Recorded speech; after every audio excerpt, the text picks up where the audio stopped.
আসসালামু আলাইকুম। সবাই কেমন আছেন? আশা করি সবাই ভালো আছেন। আলহামদুলিল্লাহ, আল্লাহর অশেষ মেহরবানিতে আমিও ভালো আছি।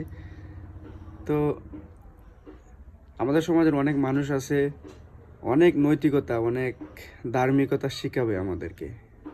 শুধু আমাদের সমাজ বললেই হবে না, আমাদের পরিবার, আমাদের গার্জিয়ান, এমনকি আলিম উলামা, মুফতি মুহাদ্দিস সাহেবরাও কিন্তু, স্যাররাও কিন্তু এটাই বলে যে কিস্তিতে বা সুদে টাকা নেওয়া যাবে না। এটা আমাদেরকে শিখে বড় করতেছেন। আসলে কি প্র্যাকটিসে আমরা কি সেটা পাই? শুধু মুখে বললেই হবে?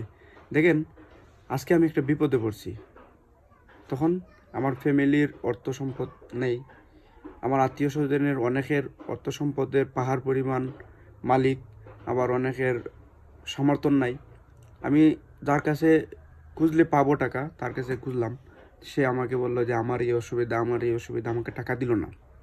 এখন কি আমি হাতে ছুরি পরে ঘরে বসে থাকবো? আমার কি বাদ চলে আসবে ঘরের ভিতরে? বা আমার পরিবার, আমার বউ বাচ্চা অনেকেই আছে, তখন আমি তাদেরকে কিভাবে পালবো বা তাদেরকে ভরণ পোষণ করবো আমি কিভাবে, বা আমার নিজেই চলবো কিভাবে? তখন আমি বাধ্য হয়ে কি করতে হয়, কোনো একটা এনজিও সংস্থার মাধ্যমে কিস্তি তুলতে হয়। কিস্তিটাও কিন্তু সুদের মতনই, এটা আমরা সবাই জানি, সবাই বলে। কিন্তু আমি পরিস্থিতির শিকার হয়ে আমি কিস্তি তুললাম, তখন কই থাকবে আপনাদের ওই যে মুখের কথা? আপনি অনেক টাকা পয়সার মালিক, আপনি এটাও বলেন কিস্তি হারাম।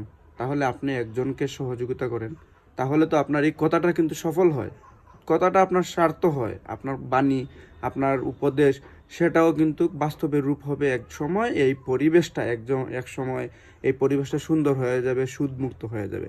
তখন আপনি এটা করেন না, আর আপনি শুধু উপদেশ দিবেন। এসব করা থেকে আপনারা বিরত থাকেন।